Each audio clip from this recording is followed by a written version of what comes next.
Okay. ఈరోజు నేను మీకు ఒక మంచి కొటేషన్ చెప్పి వీడియో స్టార్ట్ చేసేద్దాం. అదేంటిదంటే, పోయిన జీవితాలు రావు, ఉన్నాయి అనుకున్నట్టు జరగవు, జరగాల్సినవి జరిగేవి జరిగిపోతూనే ఉంటాయి. అర్థమైంది కదా! ఇది చాలా సింపుల్ వర్డ్ అనమాట. చాలా సింపుల్‌గా లైఫ్‌ని లీడ్ చేయాలా. ఎందుకని చెప్తున్నా కదా! మనం గతాన్ని తెలుసుకొని బాధపడలేము, ఉన్నది మనకు అనుకున్నట్టు మలుచుకోలేము, జరగాల్సిన దాన్ని ఆపలేము. అందుకే అంటున్నా, ప్రతి దానికి అంటాం చూసినావా మనం మన మన లైఫ్‌ని మనం నచ్చినట్టు మనం డిజైన్ చేసుకోవచ్చు. కానీ ఆ డిజైన్ వరకే మనది. ఆ డిజైన్ మనం ఎక్స్‌పోర్ట్ చేయాలి. మనకింత కావాలంటే మనకది రాదు. ఇప్పుడు సపోజ్ ఏదన్నా ఆర్ట్ అయిందనుకో, నేను దాన్ని గీసినప్పుడు వేలల్లో పెడితే దానికి ఎంతొస్తుందో అంతే వస్తది గానీ, మనకింత రావాలి పర్టిక్యులర్‌గా అంటే ఏమి రాదు. దానికి సంబంధించిందే నేను చెప్తున్నానన్నమాట మీకు. మీ లైఫ్‌లో మీరు ప్రతిదాన్ని లైఫ్‌ని ఎంజాయ్ చేయండని కాదు. ఎంజాయ్‌కి, ఆస్వాదించడానికి చానా తేడా ఉంది. ఒక ఫుడ్‌ని నువ్వు ఆస్వాదిస్తూ తినడం వేరు, దాన్ని ఎంజాయ్ చేసుకుంటూ తినడం వేరు. అర్థమైందా? రెండిటి చాలా డిఫరెంట్ ఉంటది. డెఫినిషన్ కూడా చాలా కొత్తగా కూడా ఉంటది. అదే చెప్తున్నా. ఎంజాయ్ చేయడం వేరు, ఆస్వాదించడం వేరు. ఉన్నదాన్ని ఆస్వాదించినామనుకో, ఆ ఫీల్ నీకు డిఫరెంట్ ఉంటది. ఎట్లా అంటే సపోజ్ ఇప్పుడు మనం ఒక పూల తోటలోకెళ్ళినామనుకో, పూల పరిమళాలను మనం ఆస్వాదిస్తుంటే ఎట్లుంటది? అర్థమైందా? ఆ ఫీల్ అనేది మన లైఫ్‌ని కూడా మనం అట్లా ఫీల్ అయ్యి జీవించాల. ప్రతి ఒక్కరు ఏందంటే కొత్తగా అనిపించొచ్చు. Different different topics, different type of. నా లైఫ్‌లో ఏందంటే నేను అంటున్నా కదా! ప్రతి మనిషికి ఒక ఎక్స్‌పెండబుల్ టైమ్ ఉంటది. వాళ్ళు చేసుకునే విధానం వల్ల లైఫ్ స్పాయిల్ అవ్వడం అని, వాళ్ళ అలవాట్ల వల్ల వాళ్ళ హెల్త్ కేర్ ఏదో ఒకటి హెల్త్‌కి సంబంధించిన ఇష్యూస్ గాని ఏదో ఒకటి వస్తది.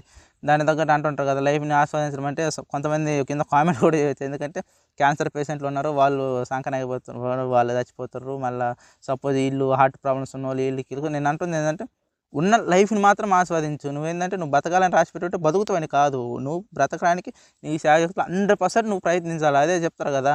గాలిలో దీపం పెట్టి దేవుడా నువ్వు కాపాడంటే ఏం లేదాడ. నువ్వు చెయ్యి అడ్డం పెట్టి దేవుడు అంటేనే అదే నువ్వు.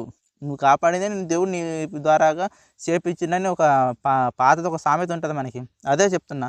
నీ లైఫ్‌లో నువ్వు ఎంతవరకు నువ్వు ఆస్వాదిస్తావో దాన్ని నువ్వు కాపాడుకుండడం కూడా అంతే ఇంపార్టెంటు. సపోజ్ సడెన్‌గా నాకు ఏ అలవాటు లేదు. ఇప్పుడు చాలా మందికి నా ఫ్రెండ్‌కి కూడా ఇప్పటిదాకా సొంత మా బాబాయ్‌కే క్యాన్సర్ వచ్చింది. వాడికి ఏం అలవాట్లు. అది వాళ్ళ బాడీ స్ట్రక్చరో లేకపోతే వాళ్ళ కొన్ని ప్రాబ్లమ్స్ వల్ల ఏదో మనకు తెలీదు. మన ఫుడ్ వల్ల కూడా కొన్ని ఫుడ్స్ వల్ల కూడా మనకు చాలా వస్తది. మనం ఫాస్ట్ ఫుడ్ తింటాం కానీ, జంక్ ఫుడ్స్ వల్ల కానీ ఏదో ఒకటి దానివల్ల అయి ఉండొచ్చు. ఏదో ఒకటి జరిగి ఉండొచ్చు. మందు తాగడం వల్ల క్యాన్సర్ వచ్చింది. సిగరెట్ తాగడం వల్ల క్యాన్సర్ వచ్చిందనేది మనం దానికి చెప్పుకోలేం. ఎందుకంటే వాడికి ఏ అలవాటు లేవు. అదే చెప్తున్నా కదా! నీ లైఫ్‌ని నువ్వు హ్యాపీగా లీడ్ చేసుకో. ఏంటిది ఆస్వాదిస్తూ. అంతేగాని ఎంజాయ్ చేస్తూ కాదు. ఎంజాయ్‌కి ఆస్వాదనకి చాలా తేడా ఉంది. మందు తాగితే ఎంజాయ్ చేస్తాను. సిగరెట్ నీ లైఫ్ ప్రతిదాన్ని అంటున్నబ్బా! లైఫ్‌లో కొన్ని పార్ట్స్ కలిస్తేనే మనం ఎట్లా మన బాడీకి ఎట్లనో మన హార్టు, లివర్, కిడ్నీ ఇవన్నీ కళ్ళు, ముక్కు, చెవులన్నీ కలిసి మనం ఎట్లా ఉంటామో, మన లైఫ్ కూడా అన్ని సమపాలు ఉంటేనే మన లైఫ్ అనేది ముందుకెళ్తది. అని మనం ఎంజాయ్ చేయగలుగుతాం కాదు. ఆస్వాదించగలుగుతాం. ఎంజాయ్‌కి ఆస్వాదనకి చాలా తేడా ఉంది. లైఫ్‌లో అప్పుడప్పుడు చేసేది ఎంజాయ్. ప్రతిరోజు ఎంజాయ్‌మెంట్ అనుకో ఏముండదు. అదే చెప్తున్నా ప్రతి ఒక్కరికి. ఫస్ట్ చెప్పినా గదా! మళ్ళీ కావాలంటే మళ్ళీ ఫస్ట్ నుంచేనండి. అదే మీరు అనుకున్నది అనుకున్నట్టు జరగాలంటే ఏది జరగదు. ఎందుకంటే మనమేం దేవుళ్ళం గాదు. మనమేం అవెంజర్స్ సినిమాల్లో మన సూపర్ హీరోస్ గాదు. మనకు నచ్చినట్టు మన లైఫ్‌ని మనం మార్చుకోవడానికి. కానీ ఉన్న జీవితాన్ని ఎంజాయ్‌మెంట్ గాదు. ఎంజాయ్ అంటే అప్పుడప్పుడు ఆస్వాదిస్తూ మనం అంటాం గదా! మన పూల తోటలుంటే ఆ పరిమళాన్ని ఎలా మనం ఫీల్ అవుతామో ఆ టైప్‌లో మన లైఫ్‌ని మనం లీడ్ చేసుకోవాలి. అలాగని జెప్పి నేను ఒక వారం రోజులు నాకు దానికి ఎలాంటి క్యూర్ లేదు, ఎలాంటి ట్రీట్మెంట్ లేదంటే దానికి మనం ఏం చేయలేం. ఉన్న లైఫ్‌ని దాంట్లో చూసిన బాధ అనేది ప్రతి ఒక్కరికి ఉంటది. ఏదో మన దెబ్బ తగిలితేనే మనకి ఎట్లెట్లనో అనిపిస్తది. అలాగే మన లైఫ్‌ని మనం కూడా కొంచెం, కొంచెం వరకు మనం లైఫ్‌లో స్వీట్ మెమోరీస్ గానీ, చాలా వరకు ఆస్వాదించడం గానీ చెప్తున్నా. ఎంజాయ్‌కి, ఆస్వాదనకి చానా తేడా ఉంటది. నా లైఫ్‌లో నేను ప్రతీదీ నేను చేసేదే నేను మీకు జెప్తా.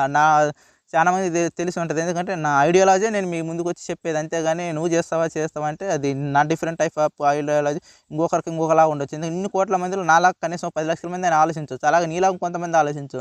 అదే చెప్తున్నా. మనలాగే కొంతమంది ఆలోచించవచ్చు కానీ ఇలాగే ఆలోచించమని నేను చెప్తలేను. కాకపోతే ఏందంటే నా థాట్, నా ఐడియాలజీతో నేను మీకు చెప్తున్నాననమాట.